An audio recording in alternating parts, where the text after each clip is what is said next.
Hello everybody. So no, I was trying to be Weedo Tornado. Sorry, I like that guy. But yeah, I have a UU battle here, and just a heads up, a warning. This is a great long battle. So if you're gonna watch it all the way to the end, that would be very much appreciated, and I would love it if you can hit that like button. It's gonna be 45 turns, guys. So 45 turns. Shout out to my boy Chris. Me and him have a lot of good battles. I actually have another battle I'm gonna record later today, which is not as long as this one, but it is pretty long still. So with that being said, I'm gonna start off with my B drill. He's gonna start off with his Aggron. He also has a Hydreigon, Roserade, a Rotom, Dodrio, and Trevenant in this UU battle. I'm gonna go ahead and have my Infernape, my Flygon, my Crobat, my Arcanine, and my Metagross. And first turn, we're both going to go ahead and Mega Evolve here. Mega Evolve both our mons. I have my Mega Beedrill. He has his Mega Aggron. I'm going to start out the battle, of course, U-turning out of here because I'm not trying to die first turn to an Earthquake or anything like that. I kind of expected him to get up rocks maybe first turn, so I kind of did want to go for the drill run just to see how much damage I can actually do. And if I had did that now, that probably could have came handy later in the battle when it actually mattered. So he does go ahead and gets up his rocks there, as I actually get to go ahead and bring in my Flygon and go ahead and I thought he was gonna maybe switch out there, so I went for the U-turn instead of the Earthquake, even though Earthquake wouldn't have did a lot of damage to an Aggron anyway because it has filter and that does 3/4 of damage. So I went ahead and did a U-turn and switched out into my Metagross, expecting him to go for the heavy slam, then I can get the extra damage off with my Rocky helmet. So that actually came in handy. So I'm gonna go ahead and directly switch out to my Crobat here after he brings in his Rotom, or I bring it in on his Rotom, and I'm just gonna go for the defog here because I know my max HP max special defense Crobat can take it can definitely take a Thunderbolt, but it also can definitely take that Volt Switch, as he's gonna bring in that Dodrio, that annoying Dodrio, as you will see out of this battle. He's gonna go for the knockoff here to knock off my Black Sludge. As I go for the Roost, I'm gonna get up to about 70% health. He's gonna do the Swords Dance, which is very scary and terrifying. So I'm gonna go for the U-turn on his Swords Dance, so I can end up bringing in my Mon, who's gonna stop all of this. Is gonna be I'm really bringing in my Metagross here because I wanted to bring my Metagross on his attack just so I can get that Rocky Helmet damage off. But I went ahead and brought in my Arcanine here just so I can at least get him -1 on the switch in. So I was really bringing in my Metagross, but I got him at -1 off his Swords Dance, basically, by bringing in my Arcanine first. So I'm gonna bring in my Metagross. Like I said, he actually switched out into his Rotom. I'm gonna go for the Volt Switch and actually bring in his Hydreigon as I go for the Zen Headbutt, and of course it's not affecting a Darkmon in Hydreigon. So at this point, I'm gonna bring back in my I have a Careful, so that's plus special defense nature with max HP, max special defensive Arcanine here, who's gonna be taking the Dark Pulse very well. I'm gonna get some health back with my leftovers. With that being said, he's gonna switch out his Hydreigon, and he's gonna bring in his own Rotom here, and I'm gonna go for the Toxic. I wanted the Toxic the Hydreigon, and fearing that I thought he was just stay in, maybe Dark Post me again. So I wanted to Toxic the Hydreigon, or I knew I can Toxic any one of his switch-ins, and being his switch-in is Rotom, that's actually good. So I end up Toxing in his Rotom, so that'll be good residual damage I'll be getting on that mon. And as he goes for the Hydro Pump, I'm gonna end up bringing in my Flygon here, and he's gonna be hitting me up with the Hydro Pump and doing a whole bunch of damage. So I don't really want to take another one of those without doing a lot of damage myself. So I'm going to end up going for the Z move here. We're going to break out the Dragonium Z, the Devastating Drake, so we can go ahead and knock out this Rotom here. And I'm going to be doing a whole lot of damage here. As you can see, this is it. This is a fat Rotom, because he's going to end up not only surviving, he's going to actually hit me up with the Will-O-Wisp, and that pretty much cripples my Flygon to being, I mean, He's not entirely useless. I do have Dragon Dance, but that's not the point. It's just like I can pretty much use him as sack fodder at most, but as far as attacking, he's not all that useful, and I can use him as a pivoter still. So I'm going to U-turn here as he brings in his Dodrill. And as he brings in his Dodrill, I'm gonna, like I said, I'm gonna bring in my Arcanine here again, once again. And my play is to bring in Metagross. But if I can get him at -1 and then bring in my Metagross for him to take in Rocky Helmet damage, then that is good. I thought that would be the player, but I guess I just went for a Morning Sun. I guess he had knockoff. He's gonna knock off my leftovers here, and I'm gonna go for the Morning Sun to get back up to about 85%. He's gonna switch out his Dodrill into his Hydreigon there, and I'm actually gonna go for the E-Speed, get off as much damage as possible. I pretty much do nothing. I do about 20%. Like I said, I am max HP, max special defense, so I'm going to be able to take this Earth Power very well, and I'm going to be able to go for another Toxic to put this Hydreigon on a timer, which is very good for my team because Hydreigon is a special revenge killer who can come in and just hit up all my mons for a lot of damage. And I'm going to probably have to go for another Morning Sun here because, oh well, I'm not making the plays that I would have made at this point in the battle. Hindsight is 2020, I guess.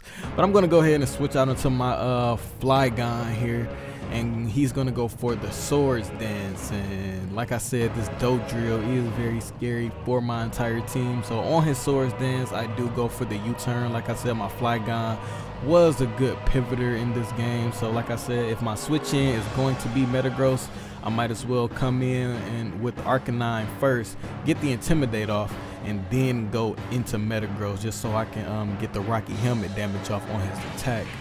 So he's gonna go for the Brave Bird, and that's gonna do a whole bunch of damage to me and himself. And like I said, he's gonna be taking Rocky Helmet damage off, so that's pretty much the play that you would want to make if you kind of just get into your mind like one step ahead. So I'm gonna get up my rocks here, so just in case that Dodrill does come back out, he's gonna be taking more damage because he's a flying type. He's gonna bring in his Rotom, get some health back from his leftovers. I'm gonna go for the Bullet Punch. I was thinking this was gonna do a lot more than it did. I'm not sure why, because it is 4-time resistant. So he's gonna miss his Hydro Pump as I actually do nothing to him with the Bullet Punch. He gets his health back. He gets a little bit of more health taken away with his with the poison that he has there. So with me thinking he's gonna bring in this Aggron here, I'm actually not going to attack, and I'm gonna switch out into my own Flygon. And at this point, my Flygon is, like I said, he's nothing but a pivoter, can't do much damage, but I'm going to get off as much damage as possible while he's still here on this Aggron, and I'm going to go straight for the Earthquake. With that being said, he's going to go for the Stealth Rocks. He's going to get that back up. He's going to get his rocks back up as I take a little bit of burn damage here.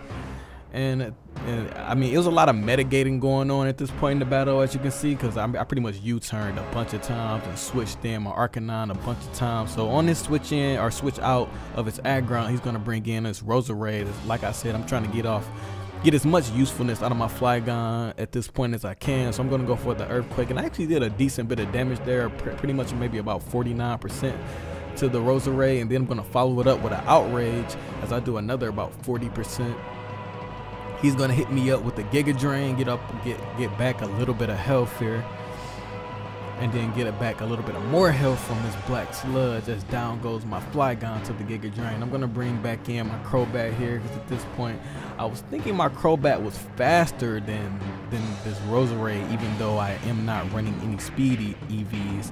But it so happens that I am not faster, and he's gonna hit me up with the Sleep Powder and put my Crobat to sleep, and then gonna hit me up with the Sludge Bomb as I do stay in and try to wake up, and I do luck up and get the first turn wake up. But the only thing I missed out on here in this play is I should have went for the taunt. If I had a taunted this play, then this following turn I wouldn't have got put back to sleep all over again. And at this point, if you pay attention to the RNG sometimes, if you go to sleep once and you wake up a first turn. The next time you get put to sleep, you're probably not gonna wake up for about 2 or 3 turns. I mean, that's not like factual, but if you just think about the RNG and the look of it, that's probably what it is. So I'm gonna be asleep for this turn once again as he brings in his Mega Aggron. I actually do again get the first turn sleep, so I mean I'm a little bit lucky here in this case. So I'm gonna go for the defog here to get all of our rocks away and clear out the field. He's gonna go for the earthquake, maybe thinking I would switch out, I'm guessing, but I'm gonna go for the taunt so he can't get his rocks back up. And then after the taunt, I'm gonna U-turn my Crobat up out of here. At this point, I kind of want to get some more damage off on this Aggron, as it is somewhat of an issue. So if he goes for any type of attack here, I was thinking he was going to go for the heavy slam so I can get off more Rocky Helmet damage. But instead of that, he actually does go for the earthquake and catches my Metagross coming in and actually knocks me out. And at this point, this is where doing the drill run first turn as he got up rocks would have helped me gauge this better, because I really thought drill run was enough to knock him out there, because Mega B drill is like has very high attack. But like I said, Aggron has filter and it's already a defensive monster, so he's gonna take the drill run like nothing, and in return he's gonna knock out my B drill. So I'm gonna bring in my Infernape here pretty much to just KO or revenge kill the Aggron or kill his switch in that he wanted to bring in. So he's gonna bring in his Rotom to be sacked off. At this point, he's gonna have Hydreigon come out here, and I was thinking that I couldn't really knock out the Hydreigon here, so I actually went ahead and switched out. But if I had looked at the calc or anything, I probably could have just Mach punched and actually knocked out the Hydreigon. And if anything, I could have stayed in here and then knocked out this Roserade, because if you look at the team preview, Infernape actually does a lot to his team. So I'm gonna actually bring in my Crobat here. We both switched out on the double down. He actually brought in his Roserade and I brought in my Crobat. Then at that point in time, I'm actually gonna get put to sleep once again. I couldn't go for the taunt face up with this thing because it outspeeds me. He's gonna get up a layer of spikes, and that will come into play, as you will see throughout this battle. He's gonna bring in his Dodrill though at this point and actually just go for the supersonic Sky Strike. And at this point, my Crobat being asleep, he was pretty much the perfect thing to take this attack. There's nothing much more he can do unless he can wake up that first turn and get me another defog off. But he's gonna get knocked out easily to the supersonic Sky Strike. I'm gonna come back in here with my Arcanine here just to get the Intimidate off, and then I'm probably gonna go for E-Speed just to get as much damage off as possible as I can get on this Dodrill and hopefully knock it out. So I am gonna go for the E-Speed and actually get this Dodrill down to about maybe 5% health, and he's in return gonna go for the Brave Bird and actually knock me out. But in return, with the recoil damage, he knocks himself out, which is very good for my entire team. At this point, I can just bring in my Infernape here, which is my last mon. Turned out to be my last mon, and as you can see, I'm gonna have to put in a lot of work here. So I'm gonna go for the Mach Punch, get a crit, knock out the Hydreigon. It was actually a roll if I would have knocked out that Hydreigon anyway. I think it was maybe a 70%, 80% chance that I would have knocked it out anyway. So the crit actually did put it in favor to where I'm knocking it out for sure. And this was a big play right here. Chris is actually going to go for the Protect here, and with him going for the Protect, that's an extra turn that I'm going to be taking Life Orb damage and toxic damage, or not toxic damage, but just poison damage in general. And if Chris had went for the Protect and then switched out to his Aggron here and just sacked it off to my last Fire Punch, he could have came back in, went for another Protect, and then at that point my Infernape would have been, he's already on a timer. The timer would have been out to where he would have died to poison the following turn.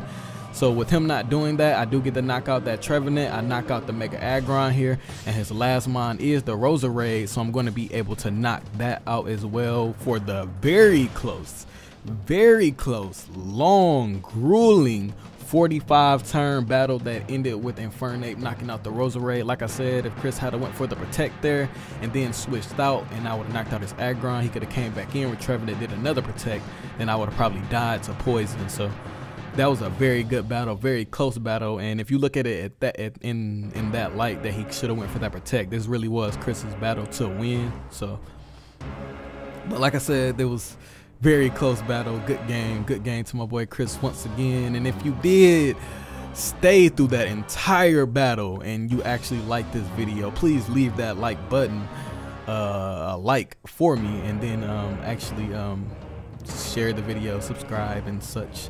And with that being said, I'll see you guys, 2 videos on the end screen. See you guys later.